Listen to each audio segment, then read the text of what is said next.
18वीं शताब्दी में मुगल साम्राज्य के पतन के बाद उभरने वाले कुछ महत्वपूर्ण स्वायत्त राज्य थे, जिसमें पंजाब, अवध, मैसूर, हैदराबाद, रुहेलखंड, राजपूत, मराठे और कर्नाटक जैसे राज्य थे, जो ब्रिटिश काल तक आते आते अपनी समृद्धि की ओर बढ़ते रहे और उधर मुगल साम्राज्य का पतन हो रहा था।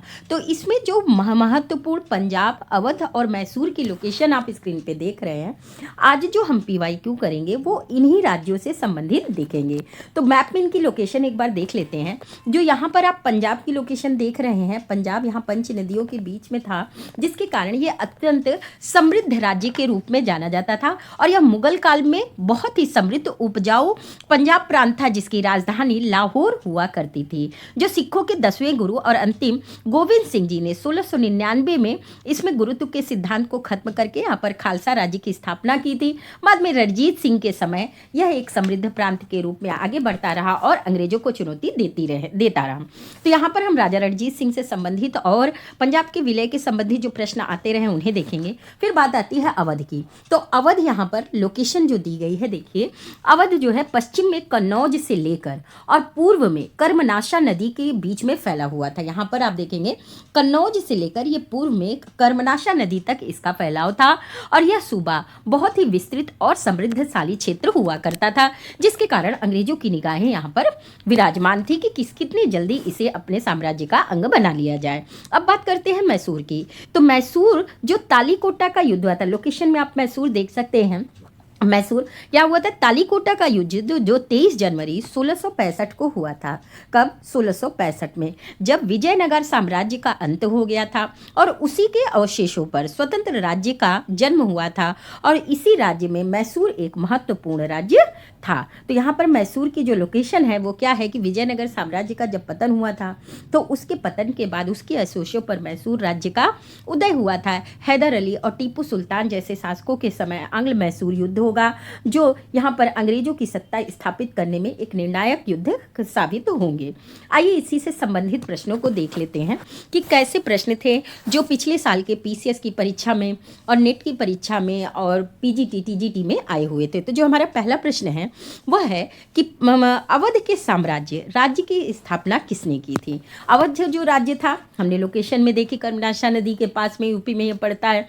तो पूछा गया प्रश्न कि अवध को स्वायत्त राज्य की स्थापना किसने की थी? तो अवध के जो स्वायत्त राज्य की स्थापना थी वो शहादत खां बुरहान उल मुल्क के द्वारा की गई थी। यहाँ पर जो ऑप्शन ए है, शहादत खां बुरहान उल मुल्क ने 1722 ईस्वी में स्वतंत्र अवध राज्य की स्थापना की थी।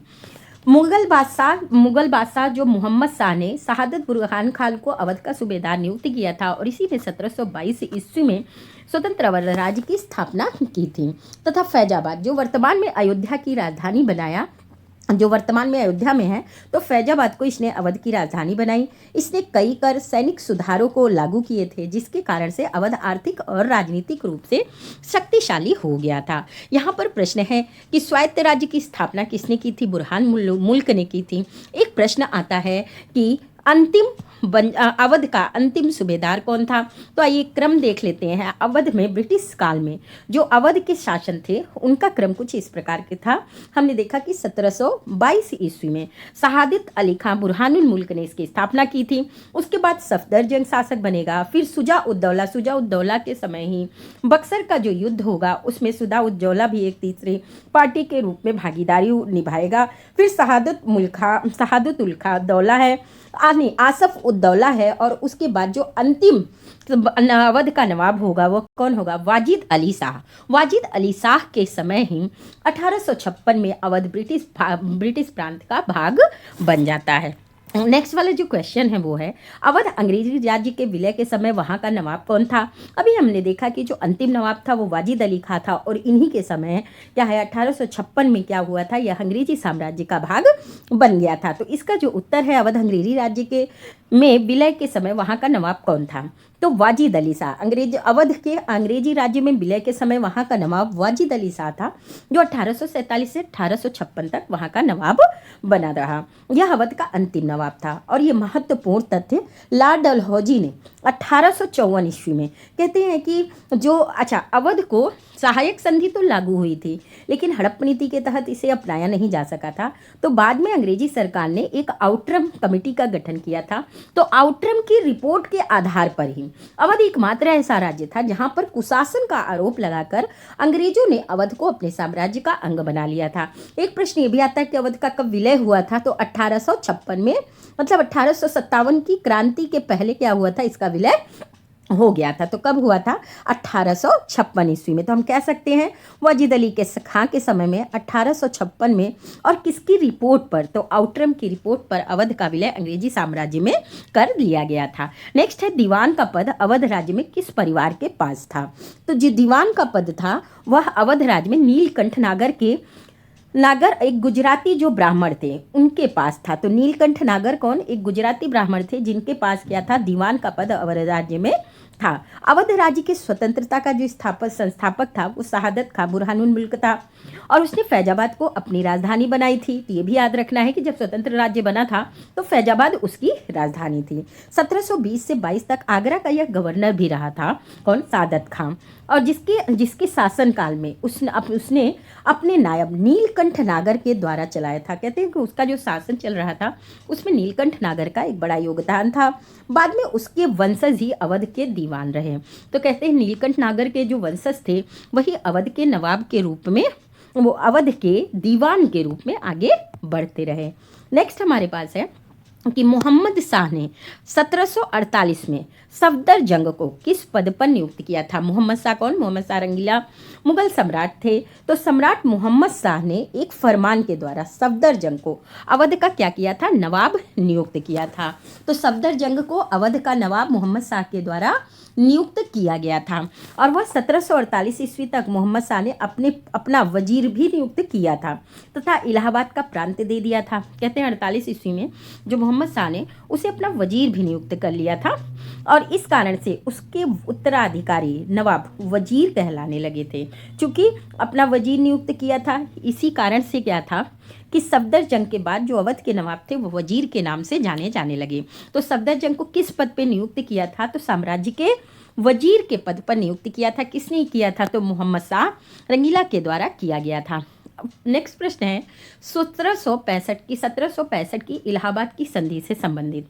हम जानते हैं कि प्लासी के युद्ध के बाद 1765 में इलाहाबाद की संधि हुई थी, और अब जो बक्सर का युद्ध हुआ था उसमें भारत के 3 शासक क्या कर रहे थे? युद्ध कर रहे थे, जिसमें क्या है? मुगल साम्राज्य था, मुगल शासक थे, एक तरफ मुगल शासक था, फिर अवध के नवाब थे, यहाँ पर अवध के नवाब थे, और तीसरा कौन? रॉबर्ट क्लाइव था, जिसके मध्य क्या हुआ था? इलाहाबाद की संधि हुई थी। तो क्लाइव था। यहाँ पर क्या? ये इलाहाबाद की संधि से संबंधित ग्राफ है। तो इलाहाबाद की जो संधि 1765 में हुई थी, इलाहाबाद की संधि बक्सर के युद्ध का परिणाम था, जिसमें जो मुगल सम्राट थे वो कौन थे? शाह आलम द्वितीय थे। तो शाह आलम द्वितीय के शासनकाल में क्या हुआ? ये इलाहाबाद की संधि हुई। रॉबर्ट क्लाइव और जो अवध के नवाब थे वो कौन था? शुजा उद दौला था। तो यहाँ हम देखेंगे शाह आलम कौन? मुगल साम्राज्य, रॉबर्ट क्लाइव क्या? अंग्रेजी शासक, और शुजा उद दौला जो अवध के नवाब थे, इन्हीं के शासनकाल में क्या हुआ था? इलाहाबाद की संधि हुई थी बक्सर के युद्ध के उपरांत। नेक्स्ट है कि रणजीत सिंह किस सिख मिसिल से संबंधित थे? तो जो राजा रणजीत सिंह थे वो सुकर चकिया मतलब पंजाब का जो शासन था वो मिसिलों में चलता था। तो रणजीत सिंह सुकर चकिया मिसल से के प्रमुख महासिंह के पुत्र थे, और 11 नवंबर 1780 में रणजीत सिंह का जन्म हुआ था। और ये रणजीत सिंह जमान शाह ने रणजीत सिंह को राजा की उपाधि दी थी। कहते हैं कि जमान शाह ने क्या किया था कि रणजीत सिंह को राजा की उपाधि प्रदान की थी। ये भी प्रश्न है कि किसने प्रदान की थी राजा की उपाधि? तो जमान शाह ने, और लाहौर के सूबेदारी प्रदान की थी। लेकिन 25 अप्रैल 1809 ईस्वी को रणजीत सिंह और मेटकाफ के बीच अमृतसर की संधि हुई थी और अमृतसर की संधि के द्वारा क्या हुआ था, रणजीत सिंह को कुछ अधिकार त्यागने पड़े थे। 1813 ईस्वी में रणजीत सिंह ने अफगान शासक अमीर शाह शुजा से कश्मीर को अपने संरक्षण में ले लिया था। तो रणजीत सिंह ने कश्मीर को कब लिया था, तो 1813 ईस्वी में लिया था और उसी से शाह शुजा से ही उन्होंने कोहिनूर हीरा को प्राप्त किया था। एक प्रश्न कोहिनूर हीरा से भी संबंधित है कि किससे प्राप्त किया था, तो उन्होंने शाह शुजा से रणजीत सिंह ने कोहिनूर हीरा प्राप्त किया था। किस भारतीय, नेक्स्ट प्रश्न है कि किस भारतीय शासक ने अपने अधिकारियों और सिपाहियों को वेतन देने के लिए महादारी पद्धति को अपनाया था? किसको, तो महादारी पद्धति को अपनाया था। तो जो राजा रणजीत सिंह थे, जिनका शासनकाल 1780 से लेकर 1839 ईस्वी तक रहा, उन्होंने अपने अपने अधिकारियों को वेतन देने के लिए महादारी पद्धति का संचालन किया था। तो इसका उत्तर क्या होगा, इसका उत्तर होगा राजा रणजीत सिंह ने। तो महादारी पद्धति किसने अपनाई थी, तो अधिकारियों को वेतन देने के लिए जो महादारी पद्धति थी वो राजा रणजीत सिंह के द्वारा चलाई गई थी। रणजीत सिंह ने सेना को दो भागों में बांटा हुआ था, फौजी खास और फौजी बिकवायद। जो सेना के प्रशिक्षण के लिए उन्होंने अलार्ड और वेंचुरा नामक यूरोपीय अधिकारियों की भी नियुक्ति की थी। मतलब वो जो अपनी सेना को रखते थे उसे बहुत ही आधुनिक बनाकर रखते थे और इसीलिए उन्होंने क्या हुआ, उन्होंने अंग्रेजी प्रशिक्षकों को भी तैनात किया था, एलार्ड और वेंचुअर। पंजाब दौरे के समय लॉर्ड ऑकलैंड ने रणजीत सिंह की घुड़सवारी को संसार का सबसे सुंदर फौज कहा था। किसने कहा था, तो ऑकलैंड ने। तो ऑकलैंड के बारे में भी ये तथ्य जाना है कि वो रणजीत सिंह की घुड़सवारी को किसने संसार का सबसे सुंदर फौज कहा था, तो ऑकलैंड के द्वारा यह तथ्य कहा गया था। ऑकलैंड ने कहा था कि सबसे सुंदर घुड़सवारी है। नेक्स्ट क्वेश्चन हमारा अमृतसर की संधि से है। तो अमृतसर की संधि रणजीत सिंह ने की थी। तो रणजीत सिंह और किसके बीच हुई थी, अभी लास्ट क्वेश्चन में ही हमने देखा था कि 1809 में अमृतसर की संधि 25 अप्रैल 1809 को हुई थी और किसके बीच हुई थी, तो रणजीत सिंह और ईस्ट इंडिया कंपनी के जो चार्ल्स मेटकाफ थे, इन दोनों के बीच हुई थी। इस संधि में लॉर्ड मिंटो प्रथम भारत के गवर्नर जनरल थे। कहते हैं इस समय क्या लॉर्ड मिंटो क्या थे, वो गवर्नर जनरल थे, लेकिन संधि मेटकाफ के बीच हुई थी। और इस संधि के द्वारा सतलज नदी का जो पश्चिम में था वो पंजाब का राज्य का शासक रणजीत सिंह को, तथा सतलज के पूर्व का जो पंजाब रियासत था वो कंपनी को, मतलब पश्चिम का जो गया वो रणजीत सिंह के हाथों में चला गया था और जो पूर्व का था उसे रणजीत सिंह को अंग्रेजों को देना पड़ा, क्योंकि उस समय रणजीत सिंह की सेना बहुत आगे बढ़ रही थी, जिसके कारण अंग्रेजों को क्या हो रहा था, भय हो रहा था। किस भारतीय शासक को अपने अधिकारियों और सिपाहियों को वेतन देने के लिए महादारी पद्धति को अपनाना पड़ा, ये प्रश्न हम पहले ही कर चुके हैं, इसका उत्तर आप दीजिएगा। नेक्स्ट हमारे पास है राजा रणजीत सिंह ने विश्व का कोहिनूर हीरा किससे प्राप्त किया था। ये भी एक्सप्लेनेशन में हमने देखा है कि शाह शुजा, जो अहमद शाह अब्दाली का क्या था, अहमद शाह अब्दाली का भारत में आक्रमण जब हुआ था, तो याद है कि हमारा तृतीय पानीपत का युद्ध भी हुआ था। तो 1800 ईस्वी में अहमद शाह अब्दाली का जो पुत्र शाह शुजा था वो काबुल की गद्दी पर बैठता है, परंतु उसके भाई शाह महमूद ने शक्तिशाली बरकजई सरदार फतह खां तथा दोस्त मोहम्मद की सहायता से उसे 1809 में अपने पद से विस्थापित कर दिया था। किसे, अहमद शाह अब्दाली का जो पौत्र था, स्थापित कर और स्वयं कश्मीर और पेशावर पर अधिकार कर लिया। इसी अवसर पर शाह शुजा ने काबुल के राज्य प्राप्त करने के लिए रणजीत सिंह से सहायता मांगी और इसी सहायता के बदले जो शाह शुजा था उसने कोहिनूर हीरा क्या किया, रणजीत सिंह को प्रदान किया। तो कोहिनूर हीरा किससे मिला था, कोहिनूर से हीरा मिला था शाह शुजा से, जो अहमद शाह अब्दाली का पौत्र था। 1761 ईस्वी में जो हमारा पानीपत का युद्ध हुआ था तृतीय, उसको किसने आक्रमण किया था, तो अहमद शाह अब्दाली के द्वारा ही मराठा पर क्या किया गया था, आक्रमण किया गया था। नेक्स्ट है कि महाराजा रणजीत सिंह की आदर्श सेना में फ्रांसीसी सैन्य टुकड़ी फौज खास का गठन किसने किया था, तो महाराजा जो रणजीत सिंह थे उनके समय में जो फ्रांसीसी सैन्य टुकड़ी फौजी खास का गठन था वह वेंचुरा और एलार्ड के द्वारा किया गया था। हमने पहले भी देखा कि जो वेंचुरा और एलार्ड थे उन्होंने क्या किया था, रणजीत सिंह की सेना को प्रशिक्षित किया था।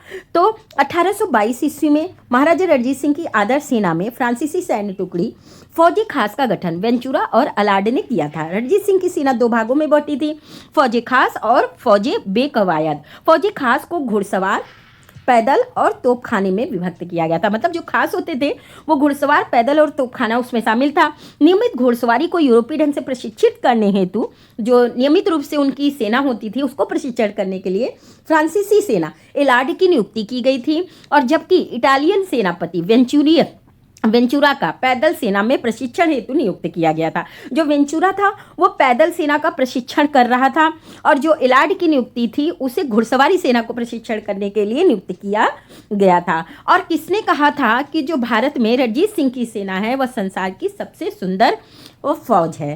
तो किसने कहा था? ऑकलैंड के द्वारा यह कथन कहा गया था। तो ऑकलैंड ने क्या कहा था कि जो रणजीत सिंह की सेना है वह संसार की सबसे सुंदर सेना है। आज का प्रश्न आपके लिए है कि हैदराबाद का स्वतंत्र गठन किसने किया था? अपने उत्तर कमेंट बॉक्स में अवश्य दीजिएगा। धन्यवाद।